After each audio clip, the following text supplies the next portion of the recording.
মিয়ানমারের স্বাধীনতা দিবসে সূচি সহ ৫,৮৬৪ বন্দীকে মুক্তি দেবে জান্তা সরকার। দিল্লিতে ঘন কুয়াশায় ফ্লাইট চলাচলে বিঘ্ন ঘটার শঙ্কায় সতর্কতা জারি। এদিকে শীতের সর্বনিম্ন তাপমাত্রা রেকর্ড ভেঙে যেতে পারে সৌদিতে দেওয়া হয়েছে সতর্কতা। গাজায় দুদিন ইসরায়েলি হামলায় নিহত ১৫০ জন। এর মধ্যে ইসরায়েলের কাছে $৮০০ কোটি অস্ত্র বিক্রির পরিকল্পনা করছে বাইডেন প্রশাসন। যুক্তরাষ্ট্রে ট্রাম্প সমর্থিত মাইক জনসন স্পিকার পদে পুনর্নির্বাচিত। আর এদিকে করোনার পর এবার চীনে নতুন ভাইরাস HMPVর প্রাদুর্ভাব, জানাবো সেই খবরও। বিশ্বের নানা প্রান্তের এমন সব খবর নিয়ে বিশ্বজুড়ের আজকের আয়োজনে স্বাগত জানাচ্ছি আমি শারমিন শ্রাবণী। মিয়ানমারের স্বাধীনতা দিবস উপলক্ষে সাধারণ ক্ষমার আওতায় ১৮০ জন বিদেশি সহ মোট ৫,৮৬৪ জন বন্দীকে মুক্তি দেবে দেশটির সামরিক বাহিনী। এদের মধ্যে সামরিক অভ্যুত্থানে ক্ষমতা হারানো সাবেক নেত্রী অং সান সুচিও রয়েছেন। এই নেত্রী নির্বাচনে জালিয়াতি থেকে শুরু করে দুর্নীতির দায়ে ১৪টি ফৌজদারি অভিযোগে ২৭ বছরের কারাদণ্ড ভোগ করছেন। তবে তিনি সব অভিযোগ অস্বীকার করেছেন বলে জানিয়েছেন তার আইনজীবীরা। বার্তা সংস্থা রয়টার্সের এক প্রতিবেদনে বলা হয়েছে, ২০২১ সালের ফেব্রুয়ারিতে মিয়ানমারের সামরিক বাহিনী নির্বাচিত বেসামরিক সরকারকে উৎখাত করে ক্ষমতা দখলের পর থেকে দেশটিতে অস্থিরতা চলছে। জান্তা সরকার এবছর নির্বাচন করবে বলে জানিয়েছে, তবে বিরোধী দলগুলো এই পরিকল্পনা নিয়ে সন্দেহ প্রকাশ করেছে।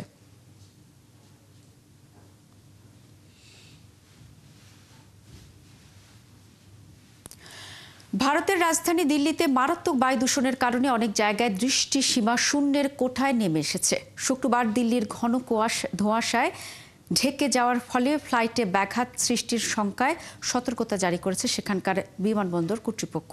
বিমানবন্দরের এক মুখপাত্র জানিয়েছেন, এখন পর্যন্ত কোনো ফ্লাইটের গন্তব্য পরিবর্তন বা বাতিল করা হয়নি। তবে সামাজিক যোগাযোগ মাধ্যমে নিজেদের এক্স অ্যাকাউন্টে কর্তৃপক্ষ সতর্ক করে বলেছে, নিম্ন বায়ুমানের কারণে দৃষ্টিসীমা কমে আসায় যথাযথ সরঞ্জাম থাকা উড়োজাহাজগুলো অবতরণে জটিলতার সম্মুখীন হতে পারে। বায়ুমান পর্যালোচনাকারী সুইজারল্যান্ডের প্রতিষ্ঠান IQR-এর তালিকায় শুক্রবার বিশ্বের সবচেয়ে বেশি দূষিত রাজধানী হিসেবে উঠে এসেছে দিল্লির নাম। ভারতের বৃহত্তম এয়ারলাইন্স ইন্ডিগো এবং সাশ্রয়ী বিমান যাত্রা প্রতিষ্ঠান স্পাইস জেট তাদের সামাজিক যোগাযোগ মাধ্যম অ্যাকাউন্টে প্রতিকূল আবহাওয়ার বিষয়ে সতর্ক করেছে। দেশটির গণমাধ্যমে প্রকাশিত প্রতিবেদনে জানা গেছে, রাজধানীর কিছু স্থানে ট্রেন চলাচলেও বিলম্ব হচ্ছে।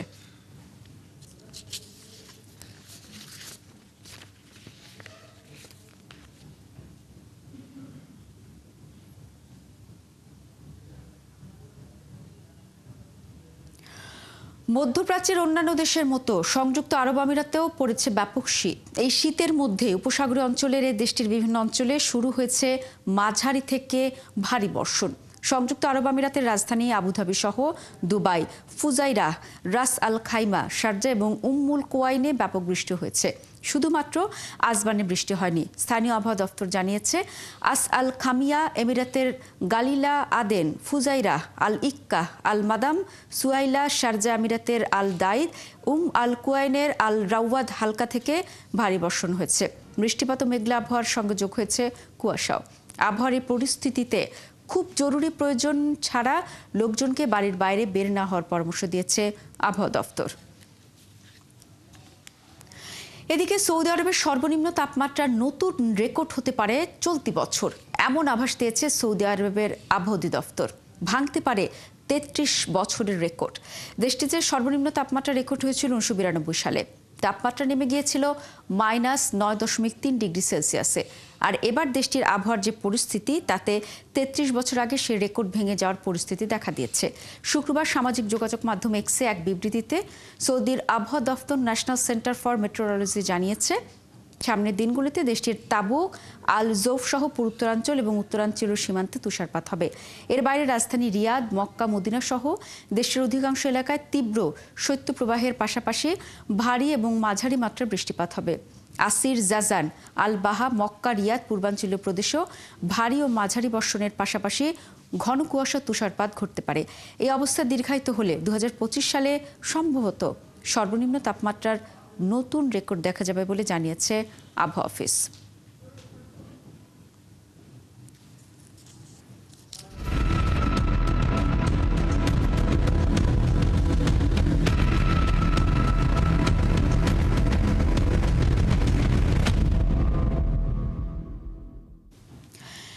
ইসরায়েলের বিমান হামলায় ফিলিস্তিনের গাজা উপত্যকায় গত 24 ঘন্টায় অন্তত 61 জন নিহত হয়েছেন বলে জানা গেছে। আর এতে গত দুদিনে মৃতের সংখ্যা দাঁড়িয়েছে 138 জনে।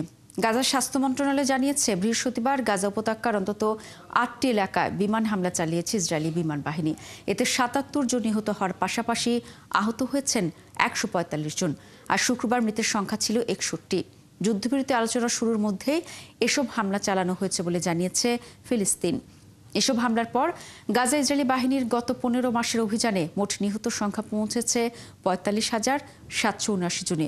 সেই সঙ্গে এ সময় আহত হয়েছেন আর অন্তত 1,08,583 জন।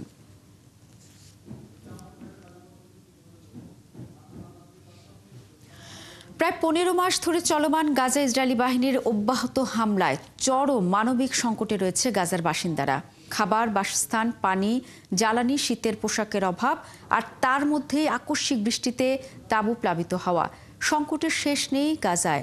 আর এসব সংকটে সবচেয়ে বেশি ক্ষতিগ্রস্ত শিশুরা। অপুষ্টিতে শীতে জমে অনেক শিশু মৃত্যুর সঙ্গে লড়াই করছে। সৃষ্টি ঘটকের প্রতিবেদন। খাবারের জন্য এই হাহাকার ফিলিস্তিনিদের নিত্যদিনের দৃশ্য। 2023 সালের অক্টোবর থেকে গাজা উপত্যকায় চলমান লাগাতার ইসরায়েলি হামলায় মানবিক সংকটের চরম রূপ দেখছে বিশ্বের সবচেয়ে ঘনবসতিপূর্ণ ছোট্ট ভূখণ্ডটির বাসিন্দারা। প্রতিদিনই স্বেচ্ছাসেবকদের বিতরণ করা সামান্য খাবারের জন্য পাত্র হাতে লাইনে দাঁড়িয়ে পড়েন সেখানকার অসহায় শরণার্থীরা। এদের অনেকেই আবার ফিরে আসেন খালি হাতেই। ক্ষুধা পেটে অপেক্ষা করতে হয় পরের দিনের জন্য। বাচ্চারা সারা রাত ক্ষুধায় কান্না করে। প্রতিটা পরিবার যদি শুধু আটা পেত তাহলেও আর না খেয়ে থাকতে হতো না, কিন্তু সেটাও পাচ্ছি না আমরা। দিনে একবেলা খাবার জোটানো খুবই কঠিন হয়ে গেছে। জাতিসংঘের 2024 সালের আগস্টের শেষে প্রকাশিত এক প্রতিবেদনে জানানো হয়েছে, গাজার 15,000 শিশু অপুষ্টিতে ভুগছে। এদের মধ্যে অন্তত 2,228 জন শিশু রয়েছে ঝুঁকিপূর্ণ অবস্থায়। এদিকে শুক্রবার Palestine central bureau of statistics জানিয়েছে, উপত্যকাটির অন্তত 3,500 শিশু ক্ষুধা ও অপুষ্টিতে মৃত্যুমুখে রয়েছে।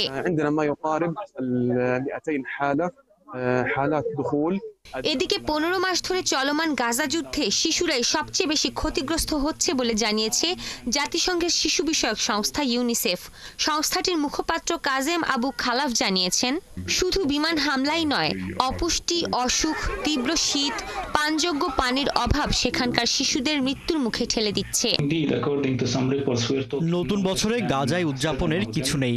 উপত্যকাটির 90% মানুষই চরম ক্ষুধার্ত। হাজার হাজার শিশু অপুষ্টিতে ভুগছে। এদের মধ্যে 31%রই পরিস্থিতি খুবই খারাপ। 4.5% শিশুই মৃত্যু ঝুঁকিতে রয়েছে। এমনকি শীতে জমে গিয়েও একের পর এক শিশুর মৃত্যু হচ্ছে। তিনি জানান, মানবাধিকার সংস্থাগুলো তাদের সাধ্যের কোনো ত্রুটি রাখছে না এই মানবিক সংকটে গাজার পাশে দাঁড়াতে, কিন্তু অব্যাহত হামলা আর অবরোধের কারণে তেমন কিছুই করতে পারছে না সংস্থাগুলো। সৃষ্টি ঘটক, 71। ইসরায়েলের কাছে $800 কোটি অস্ত্র বিক্রির পরিকল্পনা করেছে যুক্তরাষ্ট্র। জো বাইডেন প্রশাসন আনুষ্ঠানিকভাবে যুক্তরাষ্ট্রের কংগ্রেসকে বিষয়টি জানিয়েছেন। শুক্রবার যুক্তরাষ্ট্রের গণমাধ্যম অ্যাক্সিওস এক প্রতিবেদনে এ তথ্য জানিয়েছে। প্রতিবেদনে বলা হয়েছে, যুক্তরাষ্ট্র যেসব অস্ত্র বিক্রির পরিকল্পনা করেছে তার মধ্যে যুদ্ধবিমান এবং হেলিকপ্টারের রসদ রয়েছে। এছাড়া গোলা ও যুদ্ধবিমানের জন্য আকাশে নিক্ষেপযোগ্য ক্ষেপণাস্ত্র তালিকায় রয়েছে। অস্ত্র বিক্রির এই প্যাকেজের মধ্যে ছোট ডায়ামিটার বোমা এবং ওয়ারহেড রয়েছে বলেও অ্যাক্সিওসের প্রতিবেদনে বলা হয়েছে। তবে ইসরায়েলের কাছে এসব অস্ত্র বিক্রি করতে হলে আগে বাইডেন প্রশাসনের এই প্রস্তাব যুক্তরাষ্ট্রের কংগ্রেসের উভয় কক্ষের অনুমোদন পেতে হবে। যুক্তরাষ্ট্রের নবনির্বাচিত প্রেসিডেন্ট ডোনাল্ড ট্রাম্পের পর্নো তারকাকে অর্থ দেওয়ার মামলার রায় ঘোষণা হতে পারে তার অভিষেকের ঠিক 10 দিন আগে। এমন তথ্য জানিয়েছেন বিচারপতি জুয়ান মার্শান। তবে ট্রাম্পকে জেলে যেতে হবে না বলেও জানান তিনি। বিচারপতি জানান, মামলাটি খারিজ করে দেওয়ার আবেদন করেছিলেন ট্রাম্প, তবে এই আবেদন তিনি নাকচ করে দিয়েছেন। বলেন, এই মামলার একমাত্র সমাধান হতে পারে নিঃশর্ত মুক্তি। এর অর্থ হলো ট্রাম্পকে জেলে যেতে হবে না, কোনো জরিমানাও দিতে হবে না বা তাকে কোনো সময় বেঁধে দেওয়া হবে না। তবে 10 জানুয়ারি রায় ঘোষণার সময় ট্রাম্পকে সশরীরে অথবা ভার্চুয়ালি শুনানিতে উপস্থিতি থাকতে হবে বলে জানান তিনি। এ বিষয়ে তাৎক্ষণিকভাবে কোনো মন্তব্য করেননি ট্রাম্পের আইনজীবী।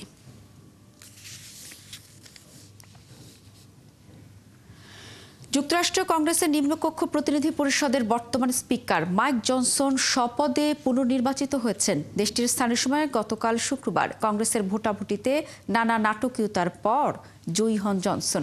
এই পদে তিনি নবনির্বাচিত প্রেসিডেন্ট ডোনাল্ড ট্রাম্পের সমর্থন পেয়েছেন। স্পিকার পুনর্নির্বাচিত হতে জনসনের 218 জন আইন প্রণেতার সমর্থন প্রয়োজন ছিল। তবে প্রথম দফার ভোটাভুটিতে তিনি 216 জনের সমর্থন পান। 215 জন আইন প্রণেতা ডেমোক্রেটিক প্রার্থীর হাকিম জেফ্রিসকে ভোট দেন, আর অন্য প্রার্থীরা পান 3 ভোট।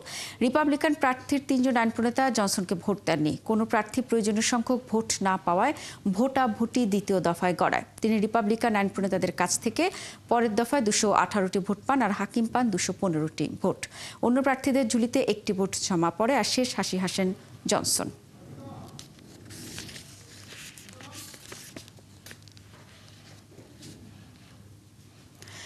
যুক্তরাষ্ট্রের নতুন প্রেসিডেন্ট ডোনাল্ড ট্রাম্পের উপর ক্ষোভ বা শত্রুতা নয়, বরং মানসিক অসুস্থতার কারণে লাস ভেগাসে সাইবার ট্রাক বিস্ফোরণ ঘটান হামলাকারী। কেন্দ্রীয় তদন্ত সংস্থা FBI জানিয়েছে হামলাকারীর বয়স 37 বছর। তার নাম ম্যাথিউ লাইভেলস বার্গার। তিনি সেনাবাহিনীর সক্রিয় সদস্য ছিলেন। কলোরাডো স্প্রিংস শহরে নিযুক্ত ছিলেন লাইভেলস বার্গার। তিনি একই বিস্ফোরণের ঘটনাটি ঘটিয়েছেন বলেই ধারণা করা হচ্ছে। FBI বলছে তদন্ত এবং সেনাবাহিনীর কাছ থেকে পাওয়া তথ্য অনুযায়ী ইঙ্গিত পাওয়া গেছে যে লাইভেলস বার্গার পোস্টট্রমাটিক স্ট্রেস ডিসঅর্ডার বা PTSD-তে ভুগছিলেন। তার ব্যক্তিগত ও পারিবারিক জীবন ঘটিত আরও কিছু জটিলতা থাকতে পারে, আর এগুলো এই ঘটনায় ভূমিকা রেখেছে। লাইভেলস বার্গারের মৃত্যুকে আত্মহত্যার একটি মর্মান্তিক ঘটনা বলে মনে করা হচ্ছে বলেও জানিয়েছে FBI।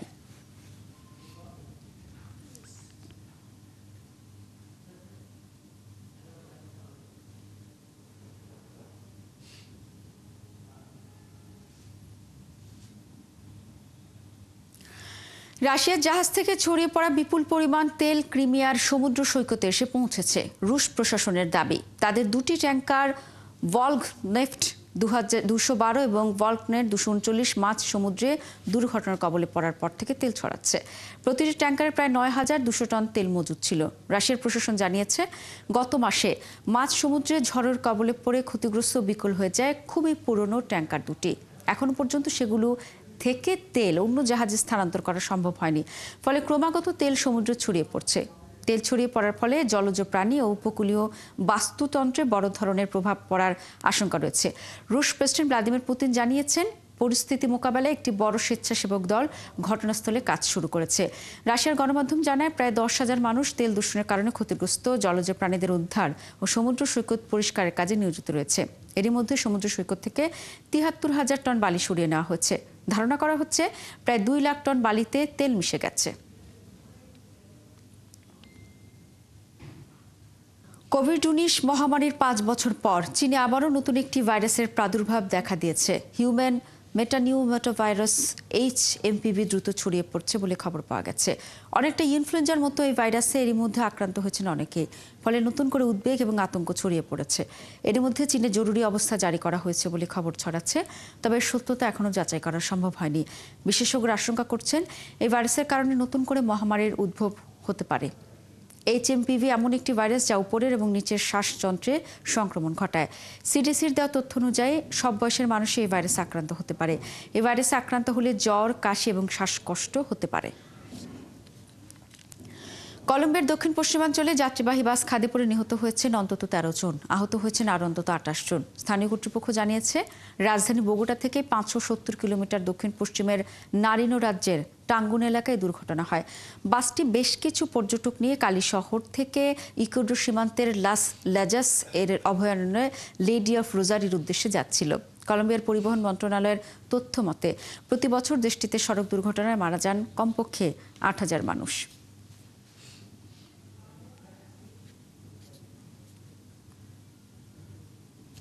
এই ছিল আজকের আয়োজনে। কাল একই সময় আবার হাজির হবে বিশ্বযোগ। চোখ রাখুন ৭১-এর ফেসবুক পেজে এবং সাবস্ক্রাইব করুন ৭১-এর ইউটিউব চ্যানেল। থাকুন ৭১-এর সাথেই।